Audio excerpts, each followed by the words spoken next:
Eu abençoo lá também, tá bom? O senhor sabe que aqui é companheiro. Eu já trouxe as mensagens pregadas este ano nos Gideões. As 2 mensagens que eu preguei estão ali fora para você. Eu tenho máquina de cartão de crédito, apenas R$10. A mensagem que eu preguei, por que não queremos o arrebatamento? No tema que o pastor Cisino recebeu de Deus, a mensagem que nós pregamos este ano. E a outra mensagem que eu preguei no pavilhão, cortaram o meu sonho. Uma mensagem impactante para a sua vida. Nesse aqui, Voz da Verdade está louvando a Deus. Neste DVD, Lauriette e outros cantores estão louvando a Deus. Damares está cantando. Segredos de um Escolhido. Terá tem que morrer. Degraus de um sonho. Os teus olhos me viram. Cajado, anel e lenço. Não olheis por eu ser morena. Na contramão da lógica. E muitos outros temas estão lá fora. Quando você sair aqui, o último stand lá no cantinho, que é o que conseguiram para o pregador, o último lá, eu vou estar lá para abençoar a sua vida, lhe dar um abraço e lhe cumprimentar com a paz do Senhor, tá bom? Vamos para a palavra de Deus, para a Bíblia Sagrada.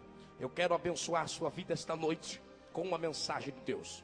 Segunda epístola do apóstolo Paulo a Timóteo, capítulo de número 4 e o versículo de número 11. Capítulo 4 da segunda epístola de Paulo a Timóteo, versículo de número 11. Aleluia. Eu vou também estar com os nossos materiais na banca dos Gideões também. Vou estar junto ali e a gente já abençoa todo mundo. Você já compra o material dos Gideões, adquire também do pastor Paulo. Estamos juntos. Capítulo de número 4 e o versículo de número 11. Um versículo da palavra de Deus. Aleluia. Quem já encontrou o texto, diga amém. Diz assim a Bíblia: só Lucas está comigo.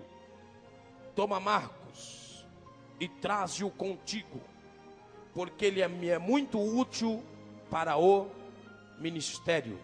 Vou ler mais uma vez o texto que diz: só Lucas está comigo. Toma Marcos e traze-o contigo, porque me é muito útil para o ministério. Diga forte comigo esta noite: só Lucas está comigo. Toma Marcos e traze-o contigo, porque ele é muito útil para a obra missionária. Eu vou pregar esta noite sobre o erro de Paulo. Feche os seus olhos, curve a sua cabeça. Senhor Deus, eu abençoo mais uma vez o seu povo, no nome bendito de Jesus. E eu lhe peço agora inspiração e graça, para transmitir sua doce e sua poderosa palavra. Senhor, fale conosco, de uma maneira em especial. Use-me como o Senhor sempre tem feito. E neste período de tempo que ainda temos, traga-me uma mensagem revelada, que eu possa descortinar deste texto, uma mensagem vinda dos céus para os nossos corações. Que em nome de Jesus o Senhor me use com autoridade e com graça, e que possamos ver milagres acontecerem aqui hoje, no nome bendito de Jesus. Amém e amém. Quem tem assento, assente-se.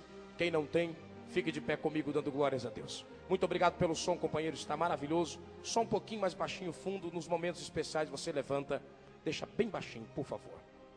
Capítulo 4, versículo 11 da epístola de Paulo a Timóteo. Todos nós conhecemos a história deste homem que é considerado por todos nós, depois do próprio Senhor Jesus, o maior missionário da época cristã, ou seja, posteriormente à vinda, morte, ressurreição e ascensão de Jesus. Este, sem dúvida alguma, é o maior homem a quem Deus confiou um ministério de excelência.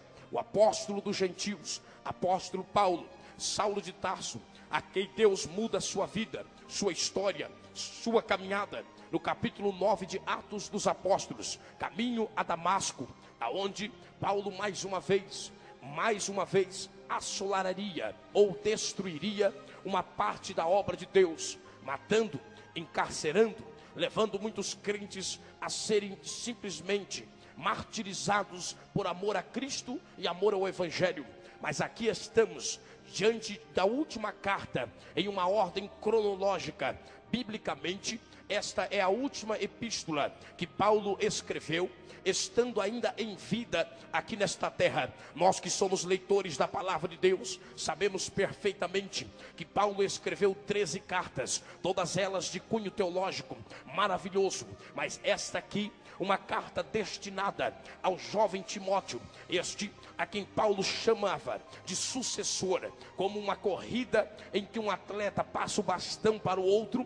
Paulo passa o bastão ministerial para o jovem Timóteo, de saúde frágil, este menino que era filho de grego e filho de mãe judia, com uma dupla nacionalidade, mas conhecendo o evangelho em uma das visitas que Paulo fizera. Agora, Timóteo, mesmo jovem, é pastor da igreja de Éfeso, aonde Tíquico agora vai levar a carta em mãos, e Paulo faz alguns pedidos. Paulo estava neste momento em uma prisão subterrânea na cidade de Roma, mais chamada de Nicópolis, uma prisão esta que era submersa, aonde a história diz que as geleiras iam derretendo e as águas vinham descendo das montanhas, entravam na cidade de Roma, invadiam os bueiros ou bocas de lobo e entravam por debaixo das prisões, congelando completamente o local onde os presos ficavam aguardando o seu julgamento.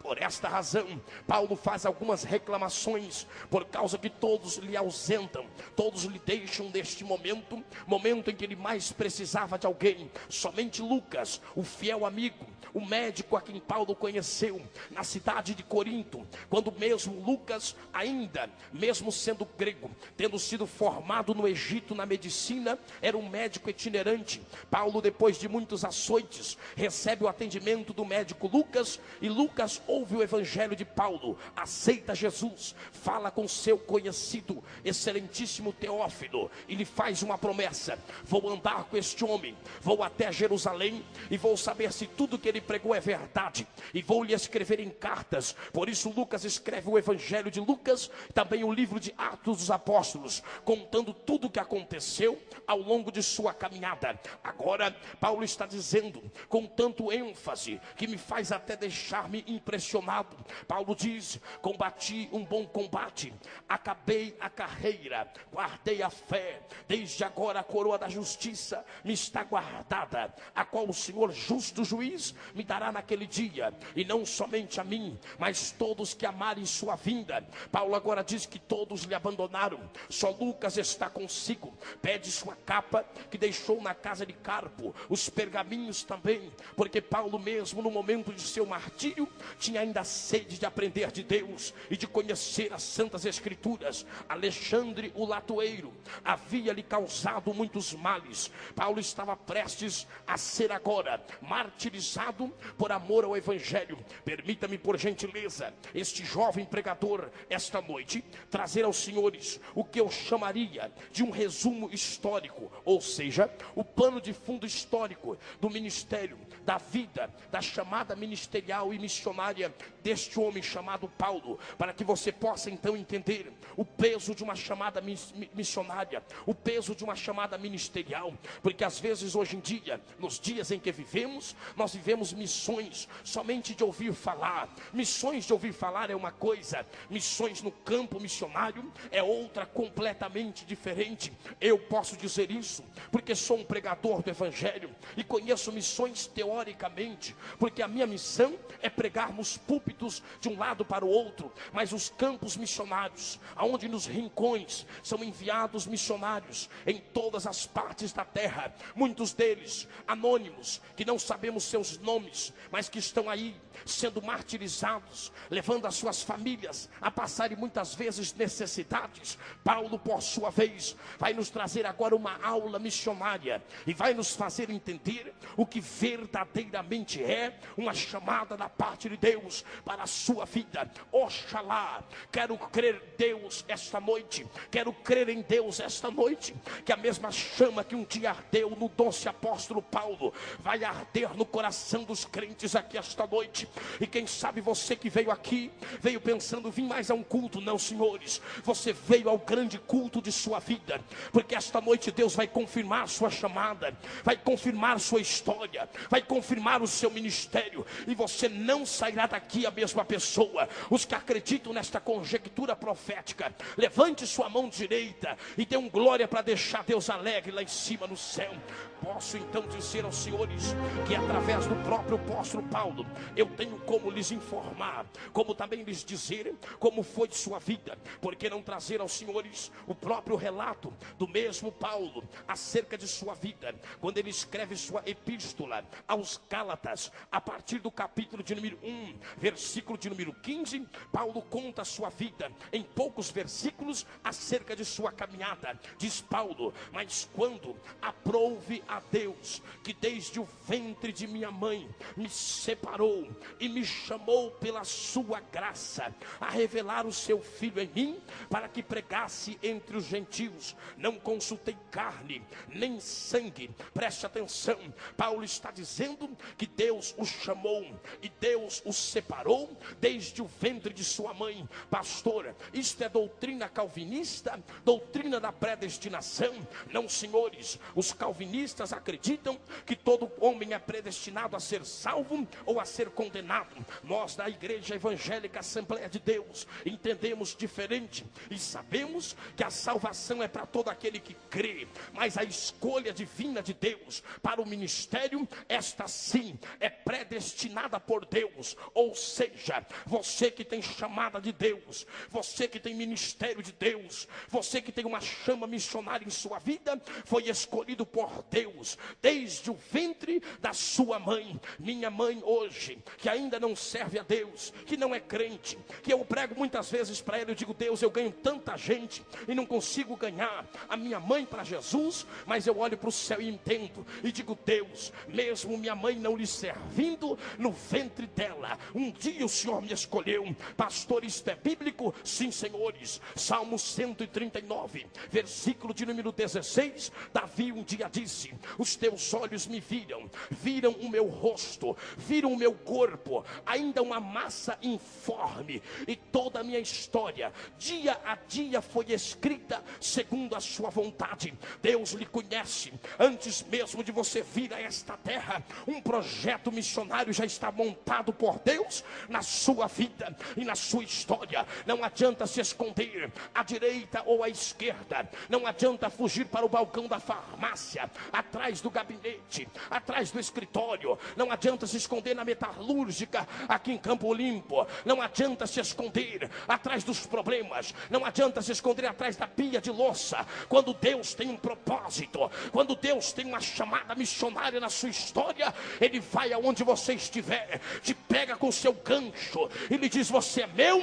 eu não te deixo, eu não te largo, aconteça o que acontecer, você vai fazer a vontade de Deus nesta terra. Preste atenção, por favor, senhores. Paulo agora, todos nós lembramos que no capítulo 9 de Atos dos Apóstolos, mesmo depois da morte de Estevão, agora Paulo pede uma carta de autorização, ainda Saulo de Tarso, para então viajar 200 quilômetros no caminho de Damasco, para então chegar e destruir a igreja de Jesus. Diz a Bíblia que em meio ao caminho ele tem um encontro pessoal com Jesus, escamas são colocadas nos seus olhos. 3 dias ele recebe a revelação do que Deus tinha ou teria para a sua vida. Por isso então ele escreve na carta aos Gálatas a sua história e seus dias, e ele diz: quando eu aceitei a graça, não tornei a Jerusalém para ter com os que já antes de mim eram apóstolos, nem parti para Jerusalém, não, senhores,